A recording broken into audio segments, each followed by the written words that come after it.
has ranch. I told the ultra dominant ego man to split and go feed the horses, otherwise he was going to do an introduction. I told him he was complaining to me that I reprimanded him for being so good at teaching the lady cowhands bebop tunes around the campfire. And I told him, well, you should be a little more modest. And he said to me, modesty is for those who have no talent. Whatever. What are you going to do with the guy? Anyway, I have a special lesson for you today, and it's about the harmonic minor scale. So here we go now with some exercises and some applications of the harmonic minor scale. I want to hip you to this fascinating scale, which is called the harmonic minor scale, and how to use it, how to apply it to a tune, and particularly the fifth mode, which relates to a dominant seventh, and it alters it in a fascinating way. But anyway, this is unscripted, so just go with me here. And the harmonic minor, in order to understand what it is, you have to understand what it is not. So we have a grouping of minor scales, and we have the harmonic minor, we have a melodic minor, we have a natural minor, and we have a Dorian, we have an Aeolian, we have a Phrygian. They're all minor scales. So now, and there's other minor scales as well, but let's look at this particular scale and figure it out. Now, I'm going to be playing it in the key of E flat major, or C, relative to C minor, and the reason for that is because I have a couple of tunes I want to use this scale with later on, and they are My Funny Valentine and Softly as in a Morning Sunrise, and they're both in the key of C minor, or relative to E flat major.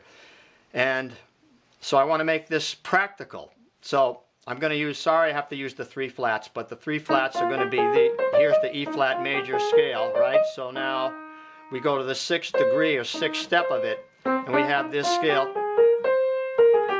That's our C minor natural minor scale. It's also Aeolian, but so there it is. Now it has three flats: E flat, A flat, B flat. Now the harmonic minor, when we get to there, now instead of going to the B flat, we go to B natural. So we have a leading tone now, what's called a leading tone, which allows us to have a G7 to take us back to C minor. We want that to happen, so we need that. And you will also get it with the melodic minor, but the melodic minor with that natural six is more intended for melodic ideas that are approaching in an ascending motion. That's why we always look at the melodic minor ascending and the natural minor descending, because, you know, I never knew this before, but this creates better melodies. And then this creates better harmony on the descending. This is descending in the natural minor. So those flatted notes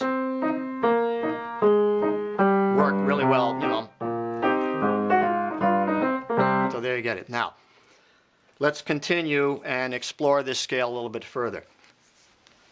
Okay, now, what I try to do is I try to figure out what is the most practical application of this scale.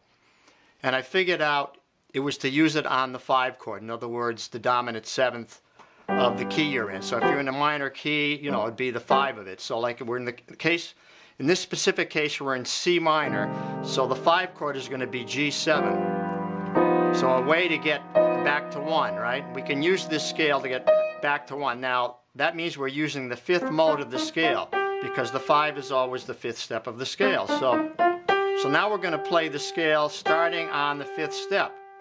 Now that's a mode of it. So like, you know, it's going to be a G7, but it's going to sound like this. Remember, the scale was this, so it was that. So now it's going to sound like this.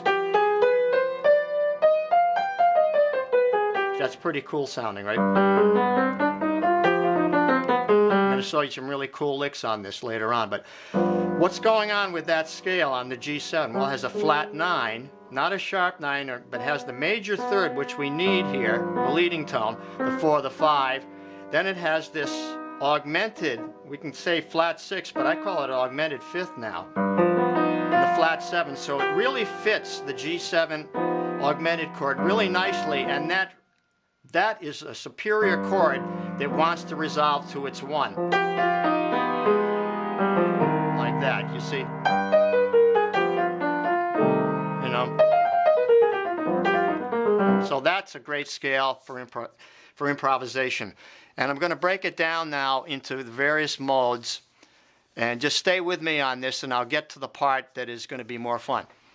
Okay, so now how are we going to use this scale and make it practical and getting down to the nitty-gritty? Well, we want to use the fifth mode. I'm going to use the fifth mode on the 5 chord of any tune that's in C minor. So I'm going to use 2 tunes, Softly as the Morning Sunrise and My Funny Valentine. But when we look at the 5 chord, now it's going to be augmented. Why? It's going to have a flat 9 in it. Why? Because that's what the scale does, right? Harmonic minor has that flat 9 in it there, and that, you know, and it has the augmented fifth up there.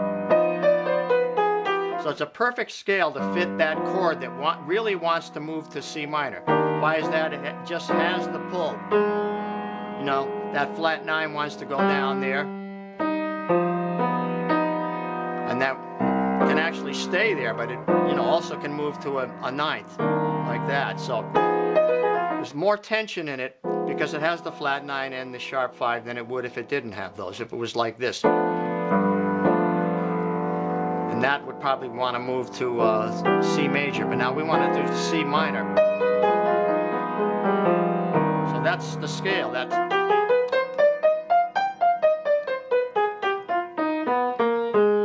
used the B flat there. So now I'm going to show you some licks based on the harmonic minor, going from the 5th mode and resolving from G7 altered to C minor.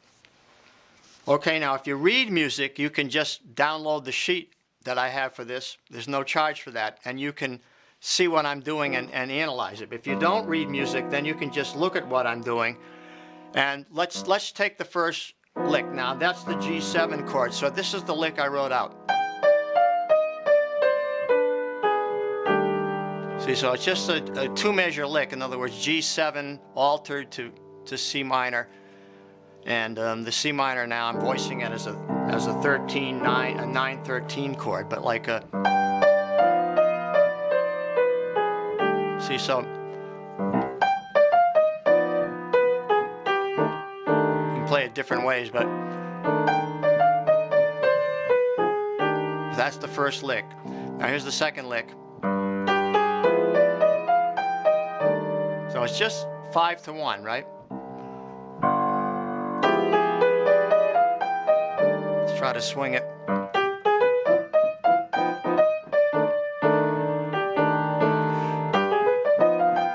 However you want to do it. It can be 2 measures, 1 measure, whatever. Okay, so the next step would be now, instead of 5-1, I would do a 2-5-1. So I'd have the 2 would be D minor 7 flat 5. Remember we talked about that. It has to fit the E flat scale. And that's the 7th step of an E flat scale in the modes. And it's the 2nd step of the relative minor. So now we have this to the 5. Pretty easy and straightforward, right? But we have up the arpeggio then, and we have this to the 3. It really works well whenever you make the target tone a 3. This is target tone of the 3rd. Let's look at another one. Let's look at that. Let's make it kind of work it in.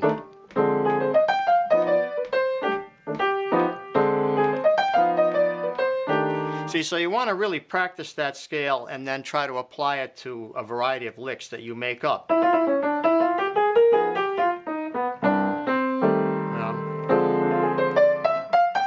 I'm varying it now, of course.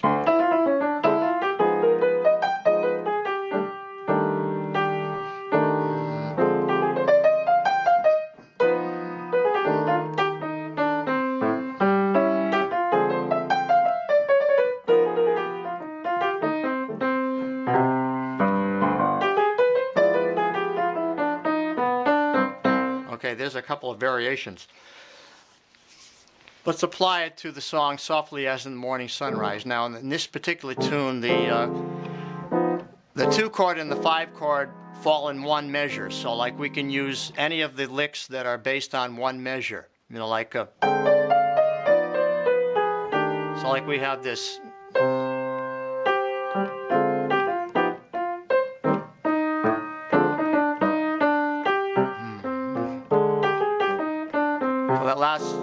there's our 2/5 there.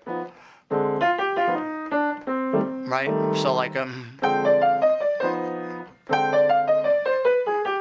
like or like or like you know, here we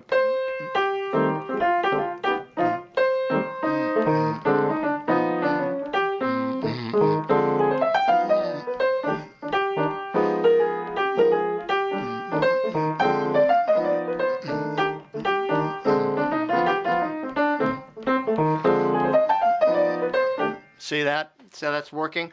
So let's look now at a song that is going to apply the chord progression to, rather than 2 measures, to a 4-measure pattern. On a 4-measure pattern, we're going to have the D minor 7 flat 5 for 4 beats, 1 measure, and then the G7 augmented, or the flat 9 for 1 measure, and then resolving the C minor. So like here's a lick.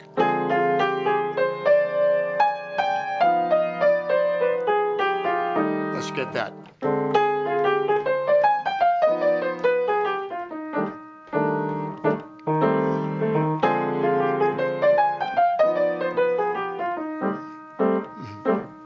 Here's another one. Let's see.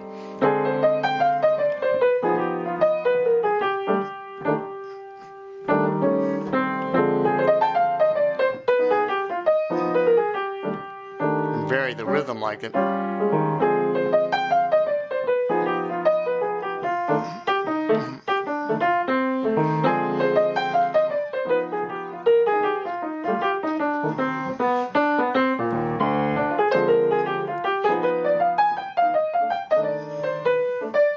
It's a really great scale for improvising. So there's some ideas. Let's look at one more example and then we'll wrap up. To show you how great this scale works on a song in a minor key, I'm going to use My Funny Valentine, which is in C minor relative to E flat major. The bridge goes to E flat.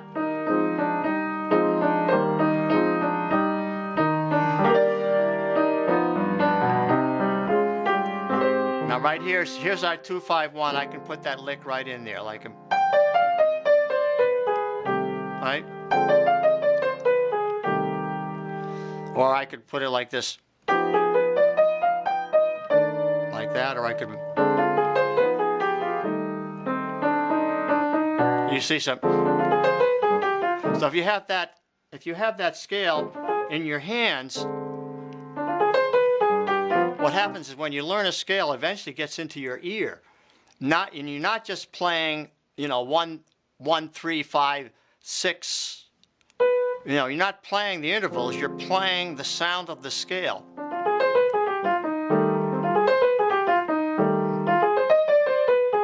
Right? That's all I can say. That's what I do. I hear the sound of the scale because I've learned it, I've practiced it. It takes work, but the work is rewarding. It's rewarding. Signing off from the Jazz Ranch. Thanks so much for tuning in today. I want to give you a little shout out on my book. This is my book called Jazz Piano, Methods and Songbook for Professional Playing. I've sold thousands of copies.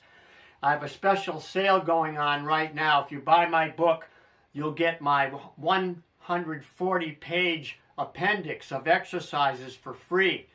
All you have to do is order my book through my website and then write to me, and my email address is below, and I will send that to you directly to your email. So please check out the videos I've made on both books so you can see everything that's inside them. Where can you go and see a complete inside of a book on a video? Only here at the Jazz Ranch. So thanks for tuning in today. Please give me a comment. I love to hear from you. I always answer all comments. You'll see that I do answer all comments if you give me enough time. And until next time, in the words of my great friend upstairs, Hermie Dressel, I'll say, swing loose. We'll see you next time around. Be cool. Bye-bye.